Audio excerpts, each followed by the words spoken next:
Hi friends, welcome to కలోకలు talks. ఈరోజు మనం ఇంకో టాపిక్ కూడా చూద్దాము.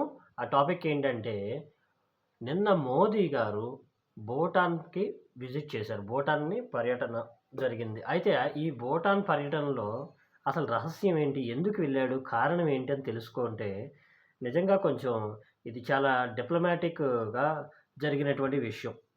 చాలా డిప్లొమసీ ఉంది ఇందులో. అది అసలు విషయం ఏంటో తెలుసుకుందాము. భూటాన్‌కి ఎందుకెళ్ళాల్సొచ్చింది? భూటాన్‌కి ఎందుకెళ్ళాల్సొచ్చిందంటే, నిన్న భూటాన్ దేశపు రాజైనటువంటి జిగ్మే కేసర్ నాంగ్‌మెల్ వాంగ్‌చుక్ పేరు బావుంది గదా! జిగ్మే కేసర్ నాంగ్‌మెల్ వాంగ్‌చుక్. ఈయన భూటాన్ దేశపు రాజు. ఈ రాజు యొక్క పుట్టినరోజు వేడుకల కోసం అని చెప్పి, మన ప్రధానమంత్రి నరేంద్ర మోదీ గారుకి ఆయన్ని విష్ చేద్దామని చెప్పి ఎళ్లారక్కడికి. అయితే దానికోసమే వెళ్లారా అంటే కాదు. దానికి ఇది ఓపెన్‌గా అందరికీ తెలియాల్సినటువంటి విషయం. ఇంటర్నల్ విషయం ఏంటంటే, అక్కడ ఇరు దేశాల మధ్య భూటాన్‌కి, ఇండియాకి మిత్రత్వం స్ట్రాంగ్‌గా ఉంటుంది. అంటే భూటాన్ దేశం మనకి మొదటి నుంచి మిత్రుడే. ఎలా మిత్రత్వం అంటే, భూటాన్ దేశం నుంచి అక్కడున్నటువంటి ప్రజలు ఇక్కడికొస్తారు. ఇక్కడున్నటువంటి వాళ్ళు అక్కడికెళ్తారు. అక్కడున్నటువంటి విద్యార్థులు మన కాలేజీల్లో చదువుకుంటారు. మన దగ్గరున్నటువంటి చాలామంది అక్కడ ప్రొఫెసర్లు అక్కడికెళ్ళి కాలేజీల్లో చెప్తూ ఉంటారు. ఇలా సంవత్సరాల తరబడి భూటాన్‌కి మనకి మంచి రిలేషన్‌షిప్ అనేది ఉంది. మన రిలేషన్‌షిప్‌ని చూసి చైనా కుళ్ళుకొని భూటాన్‌కి చాలా చాలా ఆఫర్‌లిస్తుంది.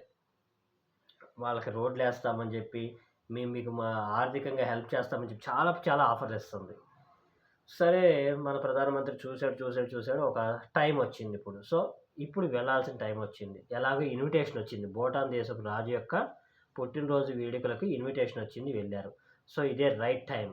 సో, ఇక్కడే మనం డిప్లొమసీ చేయాల్సిన అవసరం ఉంది అనుకోని, ఒక ప్లాన్ చేసుకొనే వెళ్ళాడు. ఆ ప్లాన్ ఏంటంటే, భూటాన్ దేశం పర్వతాల్లోంచి వచ్చేటువంటి నదుల ద్వారా అక్కడ ఒక హైడ్రో పవర్ ప్రాజెక్ట్‌ని కట్టాలని చెప్పి డిసైడ్ చేసుకున్నాడు.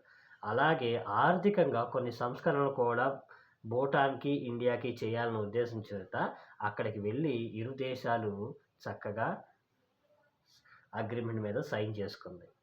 సో, దీని ద్వారా ఇక్కడ మనం తెలుసుకోవాల్సిన విషయం ఏంటంటే, భూటాన్ దేశం మనం మొదటి నుంచి మనకు మిత్రుడు.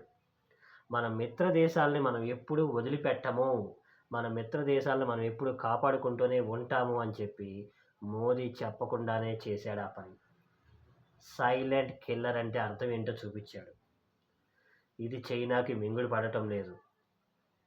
So, this is diplomacy. అంటే మన భారతదేశం యొక్క విదేశాంగ విధానం ఎలా ఉంటుందంటే ఇలా ఉంటుంది. ఎవరిని వదులుకోము. అలా అని చెప్పి యుద్ధం చెయ్యము. శాంతితోనే పోరాడతాం మనం. సైలెంట్‌గానే సమాధానం చెప్తాం. ఇదే ఇక్కడ ఇండియన్ డిప్లొమసీ. సో, ఈ హైడ్రో పవర్ ప్రాజెక్టు, అలాగే కొన్ని ఆర్థిక సంస్కరణల మీద సంతకం పెట్టారు. అయితే మోదీ అక్కడికి వెళ్ళటం చాలా ఆనందంగా ఉందని చెప్పి ఆ రాజు చెప్పడం, అక్కడ ఉన్నటువంటి పిల్లలు గాని, అక్కడ అబ్బబ్బబ్బబ్బా! చాలా అద్భుతంగా జరిగింది నిన్నటువంటి ప్రోగ్రామ్ అంతా. సో, దీని గురించి మీకు ఇంకేమన్నా తెలిస్తే ఫ్రెండ్స్ మీరు కూడా షేర్ చేయండి. చెప్పండి, కామెంట్స్ రూపంలో చెప్పండి. సో, ఈ హైడ్రో పవర్ ప్రాజెక్ట్ ఎప్పుడు కడతారు, ఏంటి అనేది చెప్పి ఇంకా మనకి విషయాలనేవి తొందరలోనే వస్తాయి. అయి తెలుసుకుందాము. యాహ్! సో, ఇక్కడ మనం గమనించాల్సిన విషయం ఏంటి, మన పొరుగు దేశాలకి ఎప్పుడు మనకి మిత్రులే. పొరుగు దేశం ఎప్పుడు మనకి మిత్రులే. అలా అని చెప్పి పాకిస్తాన్ లాంటోళ్ళు కాదు. పాకిస్తాన్ ఎప్పుడు మన నాశనం కోరుకుంటుంది. కానీ భూటాను, టిబెట్ లాంటి దేశాలు మనతో ఎప్పుడు మిత్రత్వంగానే ఉంటాయి. సో, ఆ దేశాలని రక్షించుకోవడం మన బాధ్యత అని చెప్పి మన ప్రధానమంత్రి గారు మనకు తెలియజేశారు. థ్యాంక్ యూ అండి. ఈ వీడియోలో ఇంతే. మీకు ఇంకా ఈ నిన్నటి విజిట్ ఏదైతే భూటాన్ విజిట్ ఉందో, మీకు దీని గురించి ఇంకేమైనా అడిషనల్ విషయాలు తెలిస్తే మాతో షేర్ చేయండి. Thank you so much.